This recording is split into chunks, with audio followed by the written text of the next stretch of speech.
evening, everyone. How are you all doing? Carmen, how are you? I am great. I'm happy to be here. Thanks for having me, Matt and Tom. Carmen, how do you say your last name? I'm sorry, I'm not even going to attempt this. That's fine. My last name is Theobald. Theobald. Okay, so literally, it's like it sounds. It's exactly like it sounds. I was like, there is a 50-50 shot. This is exactly as it sounds. I got to fix my name because I feel pretentious. I did that as an interview. Let me drop all my titles. Yeah. God damn it. Oh, man. Consummate fucking professional here. Yeah. Carmen, as I drink out of my oversized brandy snifter. Yeah. Carmen, welcome and thank you for coming by. And I can't wait to get into it with you. But as is normally the case when one of us brings a guest on and the other one doesn't, I have no idea anything about you. I can't wait to hear everything. I'm so excited. I know you're the horse lady. That's what Carmen, I apologize. I might have told Matt we have a horse lady coming on. That's literally it. That works. I'm good with it. Yeah. So yeah, let us know how you got here and walk. Yeah. Give us your origin story. Yeah. Sure. So I'll do a very condensed version and then you can ask for this any, is long form. more. You do whatever you want. Do whatever you want. Yeah. All right. Well, it's a long story. Yeah. That's all right. Okay. Well, I grew up in Montreal, and while I was growing up there, coming from a home that there was a lot of really great things, there was a lot of really hard things, and I had decided that I was going to try going into social services, and so I started studying social services at Dawson College, and honestly, it was wonderful. I really enjoyed it. It felt like it was really speaking to this part of me that needed to be articulated, but I just never really had the words. It was really validating a lot of the things, dynamics, relationship, unhealthy patterns that I knew to be wrong, that I knew to be harmful, but I didn't have the language for it before this program. And so as I'm studying and feeling really like I'm understanding myself more and more and understanding other people and feeling like I can be of service, there was a school shooting that took place. In Canada? Yes.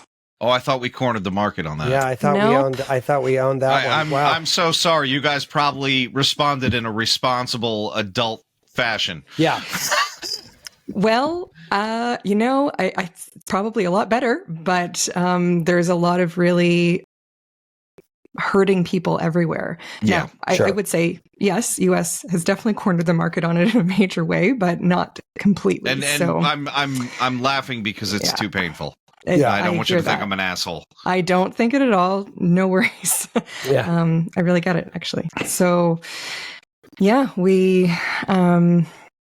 So is this a school you were day. at or adjacent to? Yeah, okay. Got it. I was at Oh my the school. God. Yeah. And so, actually, the day that it took place, I was in one of my favorite classes, which was a very long class, 6 hours. And Wow. it was a really intense course. And we had an hour for lunch. And it was always precisely timed, like to the second almost. Like this teacher had a clock behind her eyes. And we would always go for lunch from 12 to 1, except for this day, where we decided and voted as a class we could either go to lunch early or late. And we went to lunch late, and that decision saved my life. Because had I gone early or even on time, I would have been really in the heart of where the worst of it happened. And what did end up happening is that we ended up having to hide in our classroom for 45 minutes, listening as the shooter was getting closer and closer to where we were.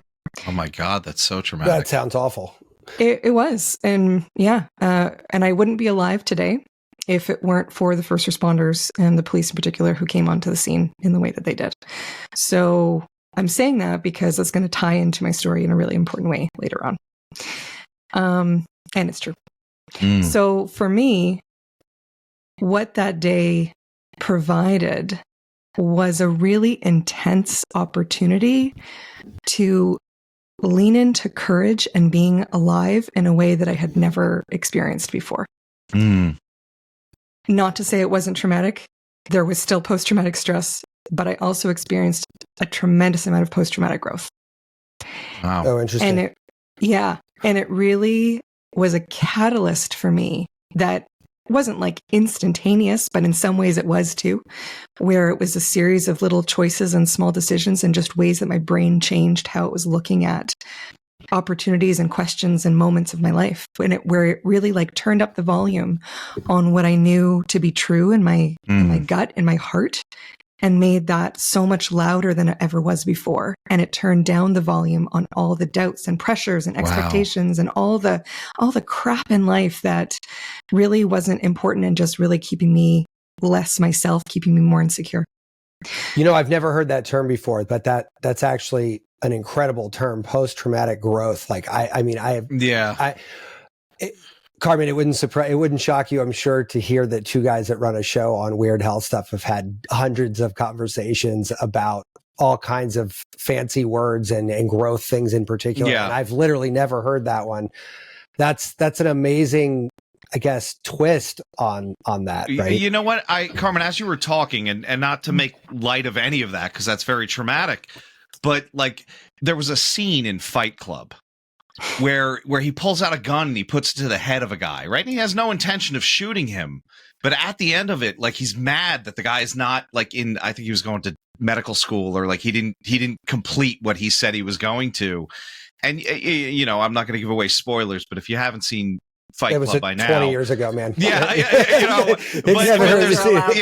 the end of it, spoiler alerts are totally fair game now. He said, "You don't understand. That guy is going to live life like he's never had before." Is the synopsis, right? He's going to go out there and do the things that he should be doing.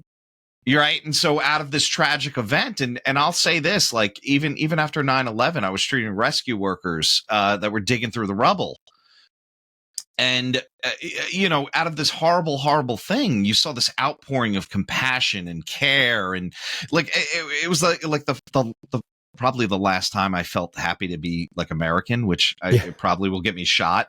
But really, like, there was like, no, we don't care. We just want to take care of each other. It doesn't matter, they're from the North or the South, or you're from here or there, or you have these political beliefs. And there is that amazing beauty after something like that I think a lot of us gloss over or don't get to experience. So as much as it's horrible you went through that, there is that beauty there. Well, it's just the vocabulary you use too. It really shines a light, I think, on what we're about to hear a lot more of, and I can't wait. But a lot of people could really shut down from that experience, right? Yeah, and go completely the other way. Hopelessness, yeah. Yeah, and I think a lot of people do, and I don't think that that's because I'm some super special person. I think that there was a lot of protective factors that I was privileged to be able to experience in my life that set me up to be able to have that turning point moment.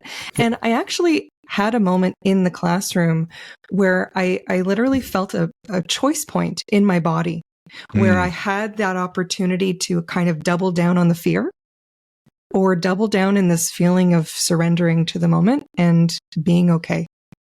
And I actually had this moment sitting in the class where the panic was really rising, and I was sitting next to a couple of my friends, and I just remember this, really, it felt like a fork in the road where I would start to kind of dissociate and really get into super more fear and intensity and really kind of leaving my body in a way. Or I got I had this other opportunity that I kind of like almost smelled like I had the chance to just get really, really grounded. And I don't know if that is like divine intervention. I don't know if that's because of some protective factors that I had, but I had a lot of others that could have made it the other way. So I don't exactly know why it worked out that way for me, but I do want to recognize the potential privilege that I had to lead up to that moment. And also this tiny little moment that I managed, like a hair, like finer, like a millionth of a hair moment in time, that I managed to shift gears and catch the opportunity. And I think had I continued to escalate in fear and panic in that classroom, maybe this would have been my journey in the next year, 10 years, right. 20 years. But I think I was able to kind of catch it in the moment right away.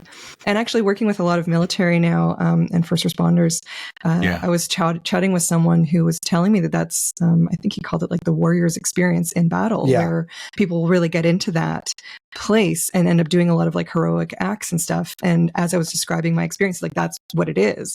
But what often happens is people come out of those experiences and want to find that feeling again, but in really harmful ways, where they feel like they have to find it in a way that's really putting their life at risk.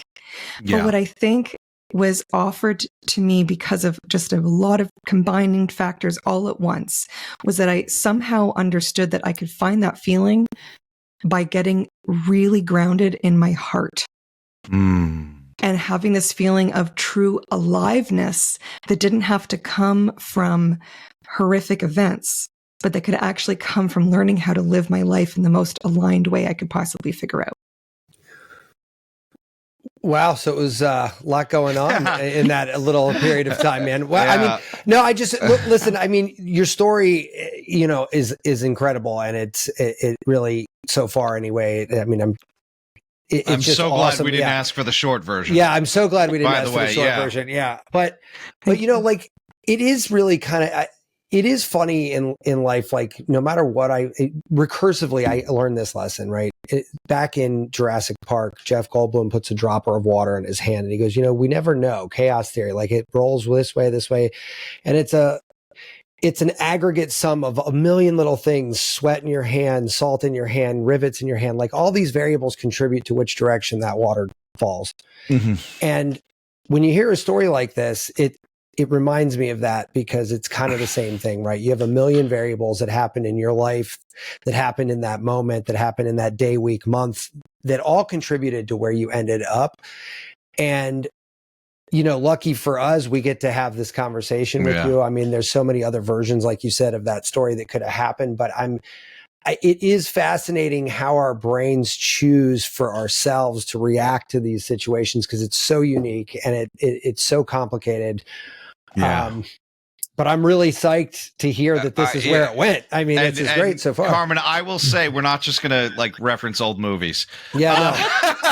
I can keep doing it though. I mean, I'm a big fan of that though, so bring it on. Nice. That's awesome. Now you asked for it. Yeah, But you know, it's also funny that you mentioned that because there was a book and I forgot what it was called, Way of the Warrior or something. And they talk about this kind of calmness there. And I remember treating a Vietnam vet who, let's face it, he came back just fragments of a human being, but he would talk about things and tell me stuff I don't want to know.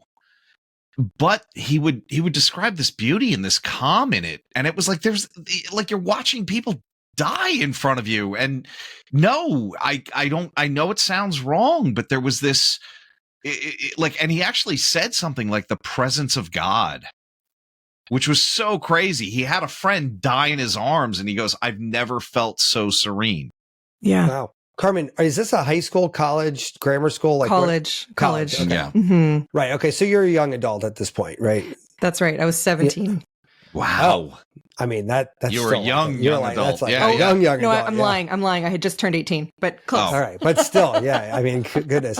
All right. So this happens, right? You move on. Like what comes next? Like what keep going? Yeah. So I ended up finishing my year. But what happened is that I realized that although I was gaining so much from the program, a part of me really didn't want to be in school anymore. And that might sound really obvious after hearing the story, but it's not directly because of the shooting. There was actually a huge part of me that didn't want to be in school anymore, period, because I felt like a trapped animal. I felt caged. I had actually wanted to become a veterinarian for years growing up, but I chose a different path altogether. That's what led me to social services, because the thought of spending the next 10 years in higher education and ultimately stuck in my family home or indebted to my parents in some way, which where it was a very unhealthy situation, gave me a panic attack. And so I switched into a program that was a much lower amount of schooling to enter, but it still was the truth that I felt like I needed to get out of the city. I needed to get away from the family home. I needed to live a life where it was fully my own to live. Yeah. And this gave me the excuse, the courage, the clarity to listen to my instincts, that when an opportunity presented to leave and do something else, I was like, yep, that's what I'm doing. That's amazing in itself, because at that age, and Matt and I appear to be older than you, so maybe you had that desire where it wasn't necessarily put in our heads that is even a thing. I left my house for college when I was 17, just 18. I came back the following summer, and I have not been back since. Oh my God. So, I moved back in with my parents when I started my master's program. Yeah. I'm like, I'm broke and I got to go to school again. Yeah. Not for bad reasons. Like, right. Nothing went wrong. I was one of those people, Carmen, where I was like, okay, listen, you guys got me to the starting line. Kudos. Love it. I'm gone. And I'm just, I'm the traditional Italian family. I need to get the frick frack up out of here, like right now. And I just was gone. And so I could appreciate, but I did it just because I was like, I just had to start my life. I felt like I hadn't started my life before that. Whereas I think yours feels more like a rebirth, right? Like you're like, no, I was living, trust me, doing plenty of that, but now that woke me up. Yeah. Yeah. But you said this a couple times, and I'm interested to hear how many places this proliferates, but you made a couple mentions of this sort of like realization of things that didn't serve you anymore. Mm-hmm. And it looks like you either moved through or around a lot of those. And just from what I've heard so far, pretty rapidly, you were kind of like, dun, dun, dun. Like, is that, can you walk me through that a little bit? I mean, you've mentioned it a couple of times, so it feels important.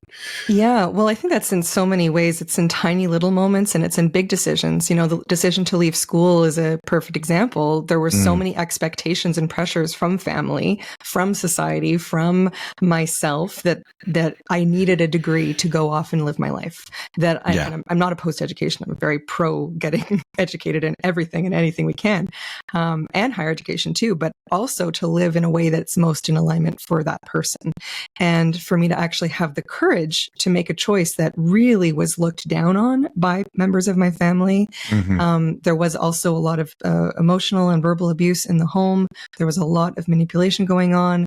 So to break free from a lot of those traps that happen in a person's head, and in those dynamics in a relationship, to feel like it was actually the safer decision for me to listen to myself versus listen to others, that the courage required to listen to my heart actually felt less scary all of a sudden than choosing not to. So it was ultimately very, very clarifying. I gotta commend you. At that age, to be able to make that kind of a decision, I don't think I can make that decision now at 46. Well, I could make it, but think about how that looks when you're 17, 18 years old. It's got to be scary as hell. Well, forget about scary from your point, Carmen. I'm talking about like, your parents probably thought you were off your rocker. Your teachers were like, what the hell is this girl's problem? You're going to fail. What are you going to do? I mean, all these people are like, she has lost her mind, and then the psychological side. Oh, she's just traumatized from the shooting. Like, and there's all these, I'm sure you heard all of it. And right? And there's probably components of all of that, right? Totally. As well as control. Right? Yeah. Where some of it's from a really well-intentioned place and just not understanding. And some of it is, why are you not doing what I tell you to do? Why are you not behaving in a way where you're not acting as though I own you anymore? Sure. Yeah, like I know better. You should listen to me. That's right. Yeah, that's right. And sometimes that's more extreme in some versions than others. I'd say mine was probably like mid to end of the road on the extreme side. But like, no matter what energy it has, no matter what intensity it has, that place in people where we feel like we have this right over their life and their decisions is so misconstrued and so coming from a place of fear, right? Where and making up for whatever insecurities that person has. And so I say that with actually a lot of compassion for my parents, for other people in this world who struggle with that, but also to recognize that it's not doing anyone any favors. Right. And I think had I not gone through that moment in school at the school shooting, I probably would be I'm 36 now. I don't know if I would have made the shifts that I made. I really don't know. So do you think that like utmost fearful situation was like kind of like, look, this is the possible worst, and I've endured, and that gave you the the fortitude to kind of change your situation, or Yes, I do, because I think death is really clarifying, especially if we let it be, because it makes it so obvious how short our life can be. I mean, so if our life can be so short, then why don't we live it? Yeah, and it's chilling when you say that, because like we've talked about that a lot. I mean, we've made fun of biohacker people for years. We're like, it's all because everyone's afraid to die. Everyone's afraid to die. Yeah, that's it. You're afraid. Why do you want to live to 200? Because you're terrified of dying, right? Like, so yeah, but that point that you just said is like, it's ringing like a bazooka in my ear right now. Yeah, I'm so glad we had you on, Carmen. Right, this is probably the most intense conversation we've had in a while. But you say, I mean, it's amazing. It's beautiful. It's all of it. You say it's clarifying if we let it. Yeah. And that's like really kind of the big differentiator, isn't it? It is, I think so. Because, I think a lot of people think that they're most afraid of dying, but they're actually really afraid to live. Interesting. Oh, God. Well, yeah. And I guess if you follow the bouncing ball on that, like let's say you hadn't dropped out of school and you are studying to be a vet. Now you're like, well, I can't go on a hike today because I got to study for this test and I got to remember the organs of the horse and blah blah blah. Like you're worried about stuff that ultimately isn't mission critical. If you're, yeah, and that's what happened to me in that moment in the classroom. That like super fine choice point that I was describing, that fork in the road. What I ended up choosing and really feeling in my body, not just for like a second, but I stayed in that during the classroom, probably for like 20 minutes, until I actually was, some police officers came and silently escorted us and secretly got us out the back door. And when I got outside and I felt the sunshine on my face, and I realized like, I'm actually going to live through this. I'm alive. But I had this time, this like 20-minute period in the class where I truly surrendered to the fact that might be the end of my life. And I felt okay with that. And it was like, wow. And so I wasn't afraid of dying anymore. And it wasn't this place of like, oh no, I'll just give up. Like it wasn't freeze. I was still fully in my body. I was ready to take action if I needed to. I was like going through some scenarios of like what I could do, but it stopped being in this paralyzed or free or fear-based way. It was really like, yeah, I'm going to still fight for my life. But if I can't, if this is actually the end, I do feel okay with that in this moment. Are you reviewing the life at this point? Like, I mean, are you kind of like saying, God damn it, I wish I would have done this or done this, or like, no, I mean, not really. I was pretty like, I wanted to be really present, especially because I was in the moment, and I was with my two friends, and like, I was intentionally doing some breath work with them to like help them calm down because they were starting to like really hyperventilate and stuff. And we're all trying to be quiet too. So there was a lot of stuff kind of going on that was still very asking for my senses to be hyper alert and present. But I just wasn't afraid of the moment anymore. And so I think how that translated back into my life, and I'm not saying that this is something that's been just easy for me moving forward, but it did have a like almost like a cellular shift where it's like, if I'm not that afraid of dying anymore, then that translates to I'm not that afraid of living. So the choices that I get to make in this life, in this opportunity to be alive that I didn't think I was going to have for a really significant amount of time, that just puts it all into perspective, and it makes the seemingly scary decisions before, it reverses it, because now it's actually scarier not to live my life in a way that feels true and right. So this is a fucking TED Talk. Yeah, this is a TED Talk. I swear to God, I'm getting chills. So along those lines, how long after you've dropped out of school, like how long until you sort of made that next kind of move? So I left school and I got on a bus with my then friend, now husband. And congratulations. Thank you. We left Montreal and got on a bus to go volunteer on a farm. And we thought we were going to go across Canada and like go to multiple farms and just do this trade-off where we would volunteer in exchange for room and board. There's like a whole program you can do that's really kind of neat. You're the second person that fucked off to a farm, honestly, that we've interviewed. Yep. A lot of people going off to a farm. I like, why haven't we fucked off to a farm yet? Right, yeah, like why? I feel like we're missing out. So funny. It is the solution. That's so funny. Is it that easy? Well, I went to this farm. I thought I was going to be there for 2 weeks. Again, we're planning on going across the country. Yeah. But how it all turned out is that I ended up being there almost 2 years. And there were horses. There were 24 horses. There were also vegetable gardens and maple syrup. But the horses, the first night that I was there, I go down when the owner is feeding them all, and the sound of them chewing. And let me just be clear, the sound of humans chewing, not a good thing for me. Yeah. A little misophonic. Totally. It's very bad. Yeah, But with horses, I was like, it was so beautiful. And my body was just like, again, I had this like cellular change where from that moment forward, I did not know how to imagine my life without them in it. And to be clear, the horses at this farm were not well behaved. This was actually a pretty dangerous situation. A lot of the horses were very young. They had a lot of people like myself working with them who knew nothing about horses. So they were constantly almost taking advantage of people and really being quite dangerous in their behavior. I had some really significant injuries there. It was really intense. But it wasn't their fault. They were simply looking to find a sense of safety with people and looking for people to show them a kind of leadership that we just didn't have the skill for. And because they were very young, they were like, well, I guess I'm in control and I have to look out for myself. And so that's how the behavior is presented. But what happened for me in that is that it was like, I didn't know about horses. I had a handful of experiences growing up, but I really didn't know anything. So I just thought this was normal. I thought it was like, okay, well, you learn quick or die. It's just how it goes. Yeah.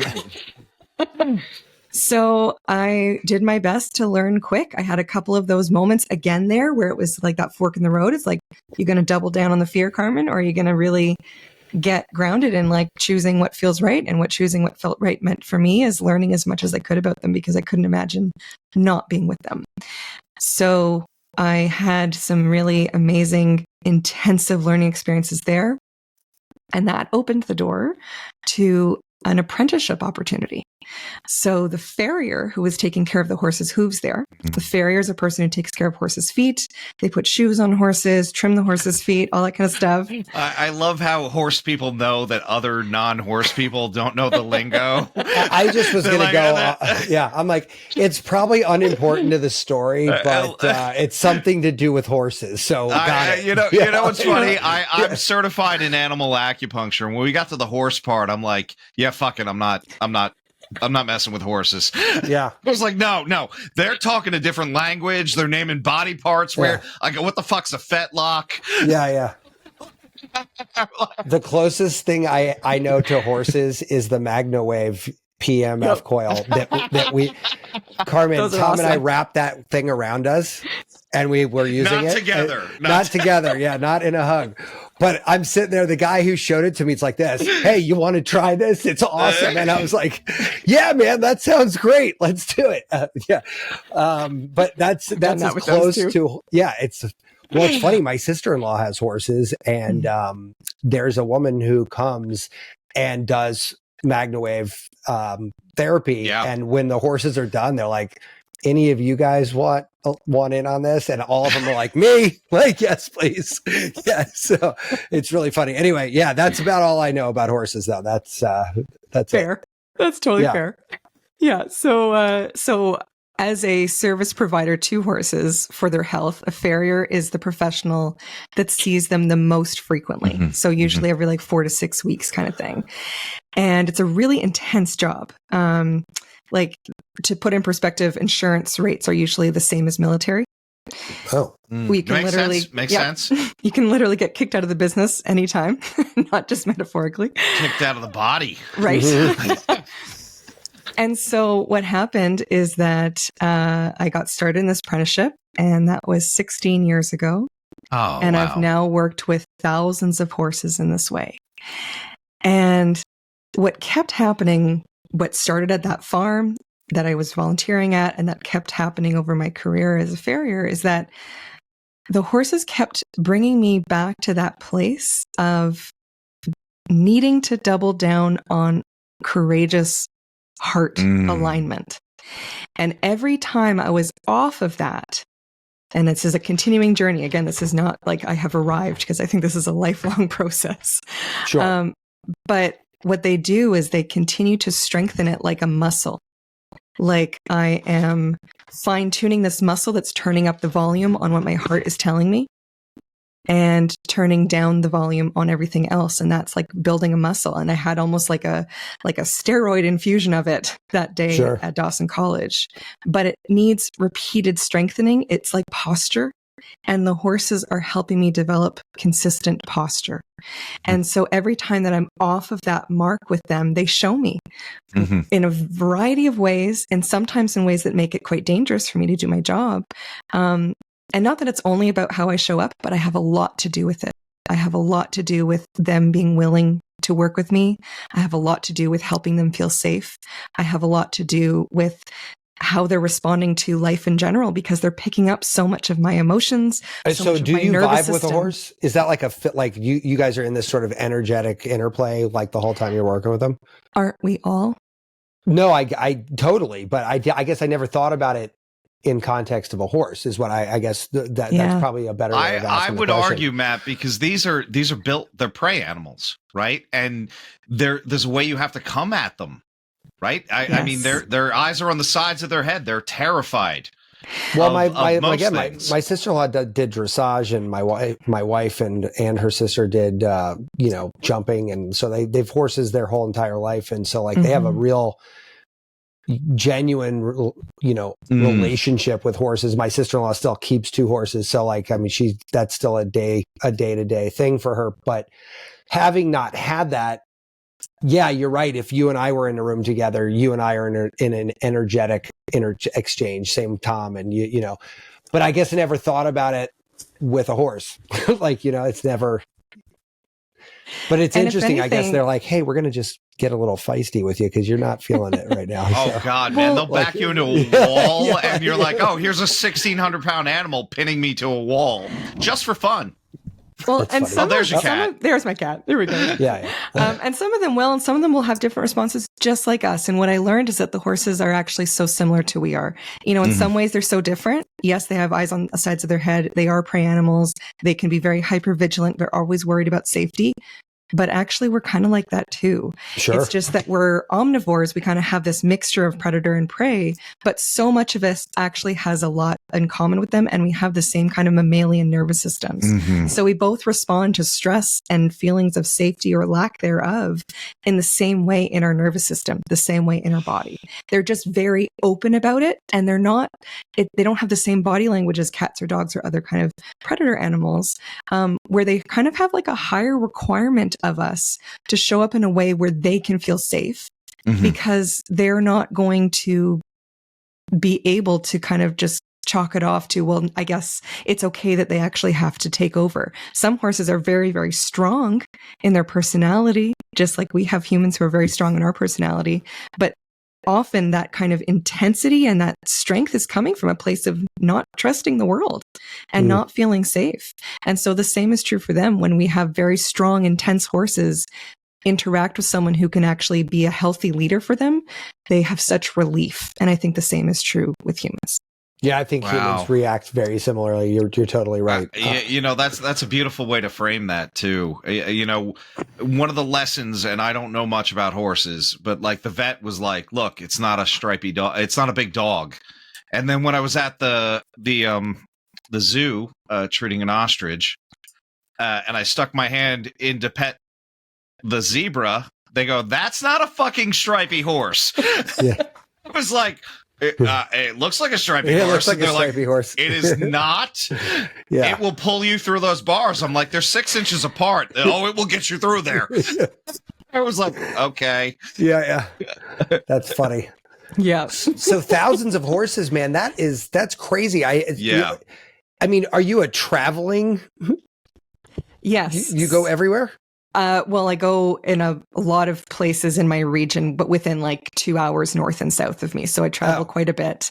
And where are you? Where are you in Canada now? Let's frame that out too. So now I'm in Ontario, and I'm actually on a farm, which is part of the traditional territory of the Anishinaabe and Mississauga Nations, Robinson here in Treaty 61, which is also known as Muskoka area or North Muskoka or Almagwin. So we're like 2.5 hours north of Toronto. Oh, wow. Okay. Yeah.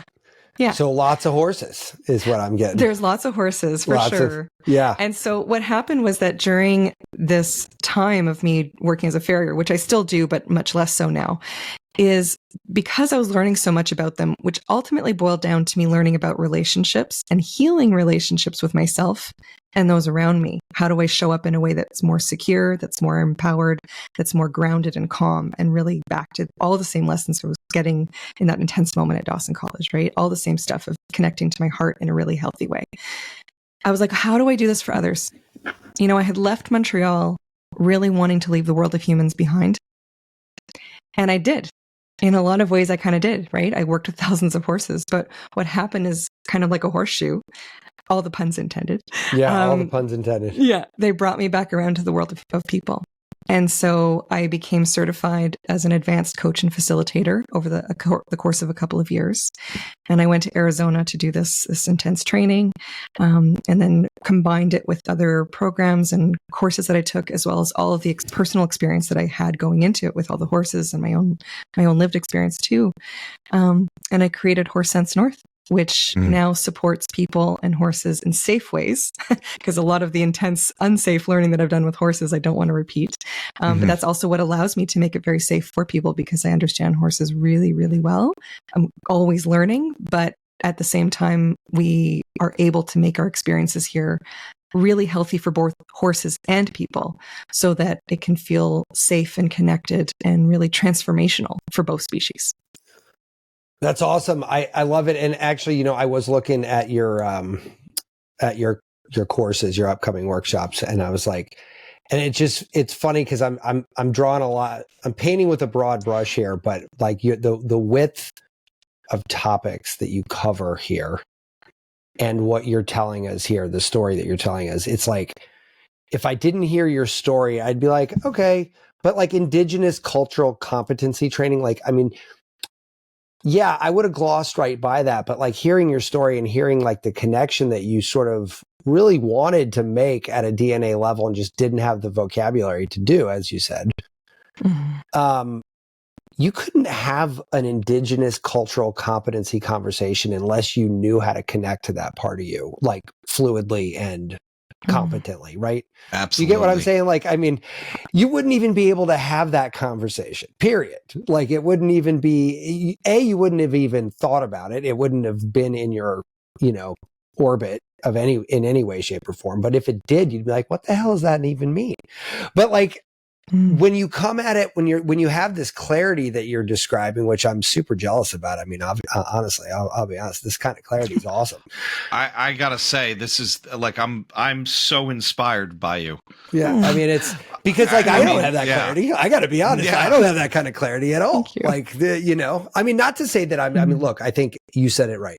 This show is an exact example of, at least me, I don't want to put words in Tom's mouth, but I do this show because I cannot get enough growth. Like, I love learning stuff. I love meeting people. I love having conversations. And this is one of the only forums where you can actually have a true, like, genuine, honest conversation where we're not in it for some sponsor or, you know, some sound bite where it's like, look, you got 2 minutes. I'm going to ask you these questions, you know, and we can hear your story and we can learn about you and feel like you're taking us somewhere.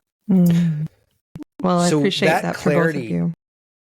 I mean, you say that you get this sort of back and forth with the horses. When you bring this level of clarity to people and horses, like, talk to me about that sort of interchange. Yeah, I'd love to. I also just want to circle back for 2 seconds that the Indigenous cultural competency work that I'm part of, I am not the educator. So I partner with an Indigenous consultant and educator for that work. I've partnered with multiple. The one who we work with quite a bit these days is Kelly Brownbill. So, you know, I'm not here saying that I am the one with the answers for that work or even with the rights to do that work. I just really value that learning. Fair. And I love collaborating with people who bring that to the table. Well, I love that you called her out, but and thank you for clarifying that. But and if she ever wants to be on the podcast, we're more than happy to have. Yeah, like literally. Okay. But I love that you would even be. Look, the point still stands, right? Like the fact that you even raised your hand to do something like that and sort of collaborate with somebody on that level is just something. Again, you really need a tremendous amount of clarity to even have that conversation. And same goes to just be in the same room with that conversation, because you can't really kind of fake that one, right? Like, it's sort of like, it just connects at a deeper level. It's about a much broader topic. Like, it's just hard to, I'd love to hear more about that, funny enough, like offline, but like, it's just such an interesting idea, because there's so many things like that in the world right now, right? Indigenous, but every topic, I feel like one good thing about the internet is every topic, no matter how random, now has an audience, right? And so I agree. it's got its moments, right? But like Yeah. you don't, sometimes it's not the right take. Yeah, that is true. That is, but you don't need true. to reach 6 billion people to be effective, right? That's right. And And or to have an impact. That's I mean, right. you can have a huge impact on a handful of people, and you're doing better than reaching 1 billion people. Sorry, Matt, I stepped on you there. not at all. So I want to get back to the energy interplay with that. With that, 'cause, like, I want to hear that. And I really think there is this through line, because whether we're talking about, the courage to make a shift, to have difficult conversations in that, learning more about a particular culture or history, or whether it's the courage to make the shifts in our own personal lives or professional lives, like, how do we make these internal shifts to lead us to more authenticity, to more true connection, to more empowerment, right? That clarity that helps us get there it doesn't just pop into our brain. It's hard won, and it doesn't have to be something that we just dream of. It's actually something that we can practice. And that's where the horses come in. And so the horses, I see them as these incredible teachers to help us practice authenticity and presence and real leadership for ourselves and with them. And sometimes they're really helping us in that, and sometimes we're helping them, but it's always this kind of reciprocal relationship. So the way that shows up is I work with people, they come to the farm, they work with the horses and I, sometimes it's in a group, sometimes it's individual sessions, but the horse is always at liberty. So the horse has their full voice and choice in how they are interacting with us. And they're safe partners for this. I wouldn't say go and do this with any horse, because they're not necessarily at that point. Just like there are some people in the world who are in a helping profession, but really shouldn't be, and they're actually harmful. Yeah, right. The same could be true of horses who haven't done enough of their own healing work, who may not be in a safe environment where they have the consistency and the support to really show up in a healthy way for people. And so the horses that we work with here, they've all actually come from pretty significant backgrounds of trauma, some more or less than others, but still they've all done a lot of cycles of healing. And then they really show us that they want to do this work. So they're really volunteers with intention to help us help people. And the way that shows up, I mean, I hate saying this word because it just sounds so woo-woo and not grounded, but it's magical. Yeah, we allow it. Thank you. I appreciate that. Because I just don't know a better way to say it. It's truly magical to witness how they show up with us. It's like they see and feel directly into our heart and soul. And without judgment, they just respond very authentically to that. And that gives us opportunities to then shift something in response, whether it's to lean in more deeply to connection, because it's a beautiful moment and like we have the opportunity to shift deeper into that, or whether it's to shift out of our head and into our heart, whether it's to shift by taking the armor off, taking the mask off. And I'll have so many people say that they had a thought and the horse literally changed their behavior at the exact moment that their thought changed. And so much more that is really just beyond any explanation. So they're so tuned in to exactly what is truly happening within us. And they're not afraid of emotion. That's the other thing. It's not like we have to fake it and pretend like we got our shit together. We don't. Actually, they respond better to us when we're like, I don't know what I'm doing. And they're like, okay, cool. Glad we're on the same page. Yeah. You make sense to me now because you're being honest and vulnerable. And so when we try to mask up and armor up and pretend like we don't have to be these vulnerable beings that we really are, they're like, ooh, now I don't trust you.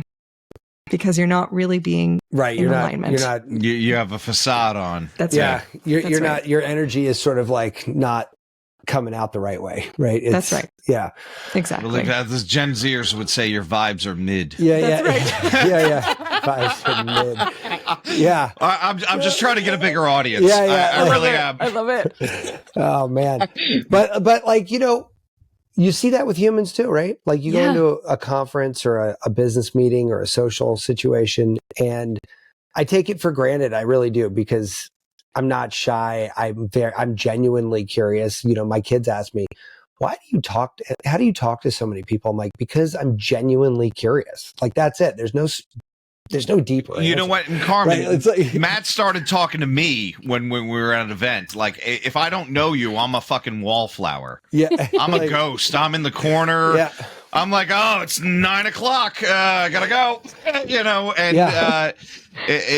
but Matt's really drawn me out of my shell. But like in conversations like this, I think this is where we get that true human expression. Yeah. But nobody You know? but here's the problem, and this is where I was going with it. Like, I take this for granted because it's easy for us to get into. This is a flow state, right? We're in a flow absolutely. state right now, right? And so that's easy for us. We understand it. We give ourselves permission. We actually are seeking it out. So like, it's real easy for the three of us to have this conversation. But how many people out there, most of them, cannot even understand. You talk about woo-woo, try saying flow to somebody, see what happens. Right. Their fucking head Right. spins off. They're like, what is this idiot talking about? And the reason why is because like we're so indoctrinated that that is bullshit and not allowed. You can't connect with your higher self, that we are told that if somebody is even daring to try it, nay, talk about it, they're fucking nuts and they need to go away. Right. But even that, like Carmen talked about the armor that we all carry, right? But that's all the same thing. That's what I'm saying. Right? That vulnerability doesn't happen on the day to day for people, and to be able to see that, however it manifests, and that's why I do better one-on-one in a treatment room all day. Right.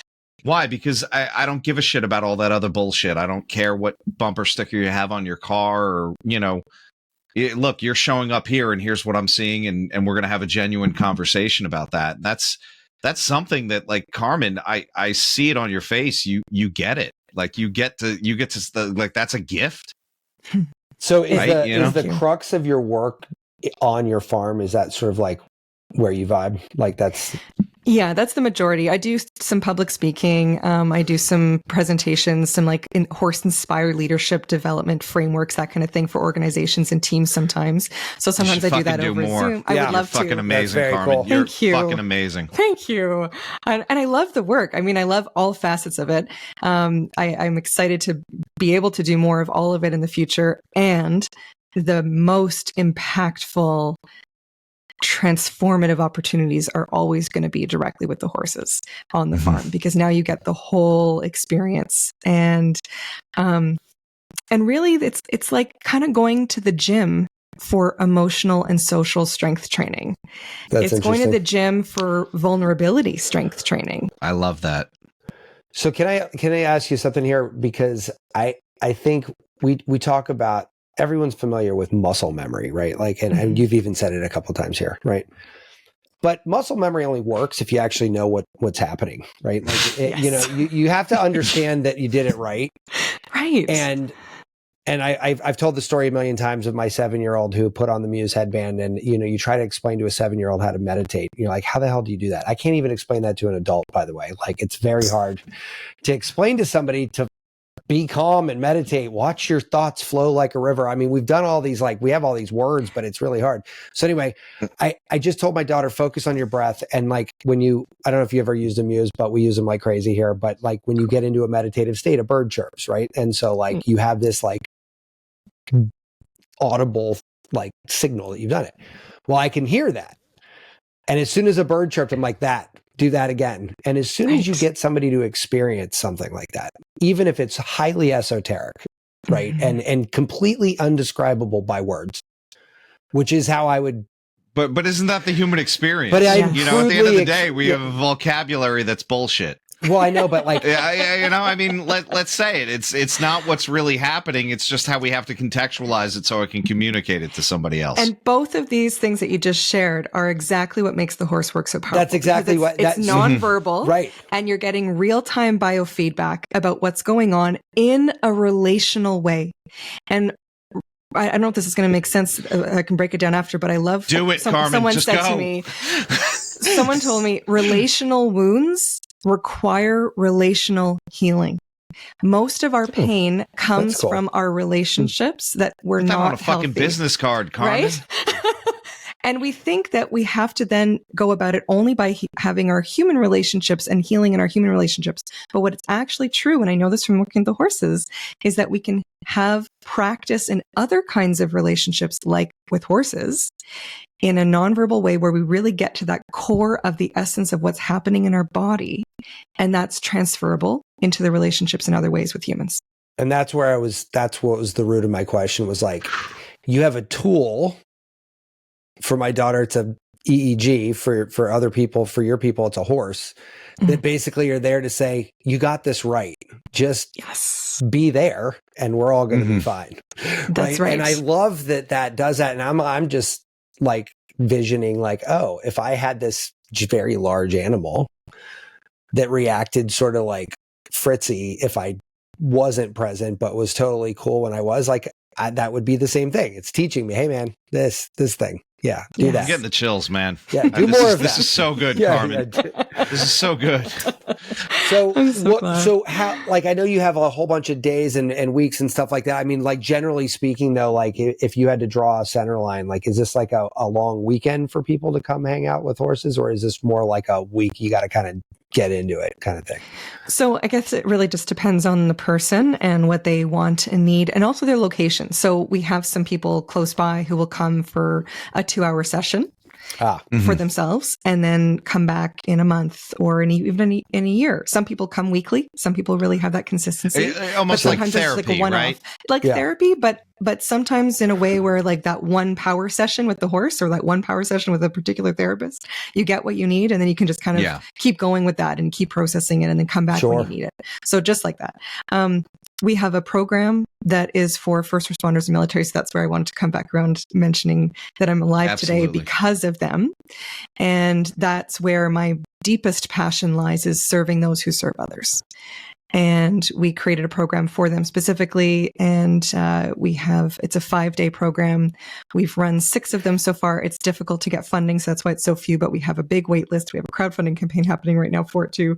What's the link? You gotta push all that out. I will. Let's throw it up now. I'll send you the Shout link, it out and now. It's called Above and Beyond, like the little and symbol, Above and Beyond, 2 dots, horse, helping human heroes with horses.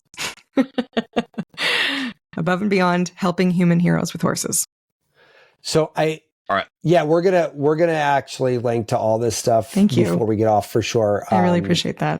Yeah, no, I mean, it's great. Well, first of all, I mean, obviously we love kind of doing anything we can to spread the word of anyone who's, had the patience to share a conversation with us, because sometimes Tom and I can kind of ramble and sometimes we're a little bit not what people are expecting. And so, like, I love that you kind of sat with us and we're such a such a great story. I mean, really, it's awesome. But you know what? It's so inspiring. Tom, it really is. I just want to say, like, in general, one of the reasons that one of the things I looked forward to most about doing this show was meeting people with this exact story. Right. All right. We got the link up now. Thank you. Because honestly, at the end of the day, the thing that in my 48 years on this earth that I've sort of cobbled You're 48? together, and I just turned 48. I'm younger than you? Yeah, I just turned 48. Yeah. The fuck did that happen? So I don't even know his birthday. We've been doing this show for like 2 years. I know nothing about him. No, we just met. Yeah. No, but like, the reason that we have anybody that's ever listened to us is because they hear us and they say, you know what? I could actually do that little thing. Like, that's not so mysterious now that I had, somebody kind of break it down in sort of a non-intimidating way. And I think a lot of the things that, we're obviously not talking about today, but a lot of things with your health, there's like a little embarrassment. There's a little bit of nervousness. Like, nobody wants cancer and nobody wants to admit they can't get an erection. Like, like all sides of the spectrum. That was a very different show, Carmen. Yeah, a very different show. Yeah. Yeah. Although that guy was a lot of fun. Through lines, though, like, I mean, it's hilarious. But it's I don't even want to know. I'm not Googling horses and erections. Not in that way. I'm not doing that. But with mental health, there's a lot of stigma. There's a lot of vulnerability of people talking about it. And it's not just that we work with people who are really struggling with PTSD or any of that. We work with people from all walks of life. But that said, especially when people are coming, for example, with that Above and Beyond program, that's our first responder program. There's so much stigma in that world still about mental health when it's the jobs that are making that really difficult for people, when our society at large, regardless of your profession, truly is not conducive to healthy living. Not just in the, I'm doing the checklist of like eating well and but in healthy relationships. How do we have these mutually respectful interactions with each other? We are not being primed for that. We are not being primed to learn how to sit with vulnerability in a healthy way.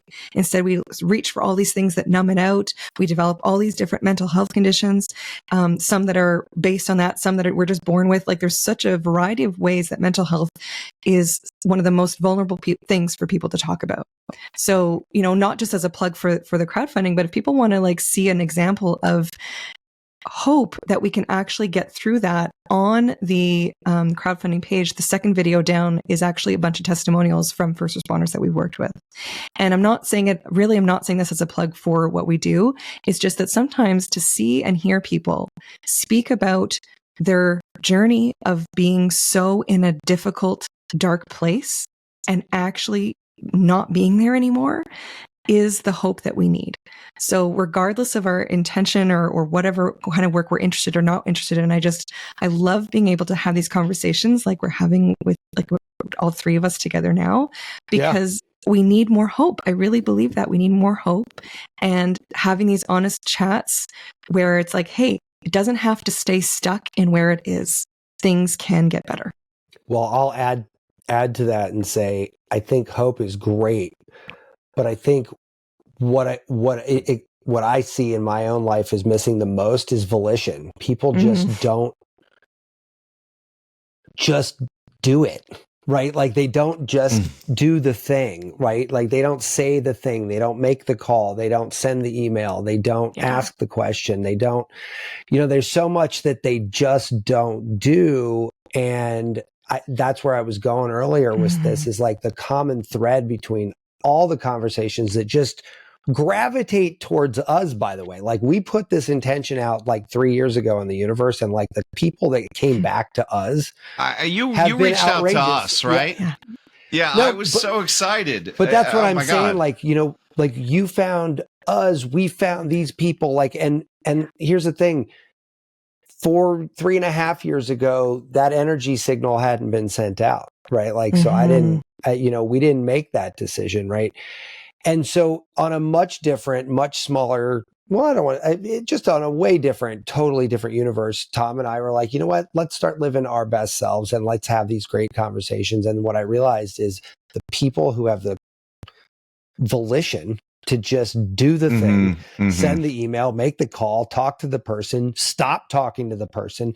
Like they just do it, like Nike style, just fucking do it. You know what I mean? Like just, I love that. And I think that, I agree that hope's not the right word. And I want to rephrase it to belief, because to have the volition, which is so huge, to have the grit and the determination, those choices that we make, if we don't actually believe that change is possible, if we don't actually believe that we're worthy of it, if we don't actually believe that our life could be better, that our world could be better, then what's the point of trying? Right? There's that underlying place of belief that I think really gets in the way, or, other subconscious beliefs of, well, that's not actually me being a nice person if I blah, blah, blah, or. Yeah, but that's a narrative, right? Like totally. But it so connects to underlying beliefs of people that they're not actually worthy of love, that they're not actually worthy of feeling safe. They're not actually worthy of living their life. Yeah. And I just, I mean, honestly, I could talk to you all day about this because like there are so many different ways this can go. But I think I guess what I'd just like to kind of thank you for before we, kind of start wrapping up a little bit. But if everybody could learn a fraction of a percentage point of that pivot that you talked about earlier, that says, you know what, man, I gotta either recognize that everything I do is either in service or out of service for my highest and best use on this planet. Right. And I had a business coach once who said, it was really funny. It was a weird way of phrasing it, man, but it was really poignant. I'm only laughing because I know the business coach, Carmen. So amazing.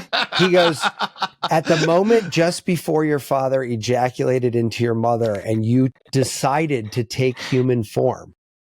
Like imagine, like just like, yeah, it's a very vivid picture and also a powerful statement. Decided to take human form. What? And he goes, what is that purpose? And until you can clarify that, then you don't know. And but you do know this: every breath you take either services that or does not. Like it's either in disservice or service. It's not. It's sort of binary, right? Like you're not. And I love that you just got that clarity. And that's like, I think it's really hard to do. So unfortunately you got there a really hard way, but you got there. And I would hope and that other people could sort of find that in their own lives, at any point in their life, because it just seems like it's very freeing. Yeah. And that we all deserve to have the courage to do that. Yeah. And that part's the tougher part, right? Because, you can kind of say, fuck all the courage because you were like, well, some dude almost killed me. So like, I don't really need much more courage than that because I did that. It happened. We're past it. Other people who don't have, a big event like that have to just do the thing, right? Like they got to ask the question, they got to get to the spot. And like, that's not easy to do. Like, I've been working on it for years and I feel like I'm 0.01% more than I was, when I started, but you can't not keep going, right? You gotta try. I couldn't agree more. And I love that. I love all of what you just said. Thank you. But yeah, it's an awesome story. I love that you took time. I know we talked about it, but what's the best what's the best way to reach you? I know we've posted the crowdfunding thing. Tom will post it again in a second, but yeah, man. Thank you. So for those who want to learn more about Horse Sense North and what we do, you can check out our website, horsesensenorth.com, HORSESENSENORTH.com. And on social media, we're at Horse Sense North on TikTok, on Instagram, on Facebook, and I'm Carmen Theobald Horse Sense North on LinkedIn. So that's try awesome. to do the socials, but really, if people really want to know what we're up to, head over to the website. There's some videos. There's some horses. If you just want to see some pretty horses, they're there. I know there's a lot of people that would want to see that. And it's funny. I am a web designer. I own a web design company for 25 years now. And so like, I just want to say you have a nice site. Thanks. And Carmen, I don't want you to think I checked out here. I donated to your crowdfunding. I shared it on LinkedIn. I friend requested you on LinkedIn. I am blown away by you. You are just absolutely a presence that I think is truly here to help people, and I'm just honored to have had you on the show. Thank you. Matt has made some of my dreams come true, because had he not kind of dragged me along kicking and streaming into this adventure, I wouldn't have these powerful conversations with people. Well, I couldn't be more grateful to be here with both of you, Matt and Tom. I'm inspired by what you do as well. Truly, the decision to actually do this because you want to, because there was something in you that was called to do it. I think that's part of the same vein of everything we're talking about. Matt, you're saying 0.1% or 0.01%. Maybe that's actually a lot more than what you're giving it credit for. I think that's another thing we all do really well, especially as Gen Xers, right? We're really good at. Well, like, she's not a Gen Xer. No, she's me, a fucking millennial. Me. No. Tom and I. Don't let her off on that. She's much younger than us. No. Tom and I. I can make references to sitcoms she doesn't even know. That's so funny. Oh man, what you talking about, Willis? Yeah. She wasn't there. Well, I don't know. She was in Canada, so I don't know. She might have saw it on Nick at Night. It's not Russia. It's not like they're getting shows from the 80s. Yeah, my neighbor was from Ottawa, on a farm, and like he's like, yeah, I remember. We got hardwood floors in my house, the whole house. Finally, by the time I was like 10, I'm like, well, what was there before? He goes, it was kind of like dirt. And I was like, okay. Okay. I don't know if he had an accurate memory. Yeah, no, I don't believe Ottawa was that. He didn't have electricity for the majority of the time of his under 18 years. So, I remember not having cable until I was like 15, and people thought I was a primate. Yeah. No, oh man. How times have changed. Oh, how times have changed. Well, Carmen, thank you so much again. Yeah, Carmen, I love this it. was absolutely amazing. Absolutely just amazing. Spoiler alert, we are going to be putting together our sort of day symposium. I think you'd be awesome for it. So we'll talk to you afterwards on that. But yeah, we're looking to put together like just some really cool people that we've had a privilege of talking to here and doing sort of like an all day thing. And so I'll talk to you about it, but I'd love to kind of have you back for that. It'd be awesome. Thank you. Yeah, we I'm would honored. love that. I'm honored. Cool, man. Well, guys, thanks again, and be good. I'll talk to you next week, Tom and Carmen. Let us know if there's anything we can do for you. Thank you. Take care. Be subversive, irreverent. Health is wealth, but you knew that. Everybody knows that. But so is following us on social media at Irreverent Health. And check out our website for more exclusive content at irreverenthealth.com. Oh, I like this. Thanks for tuning into this episode of Irreverent Health.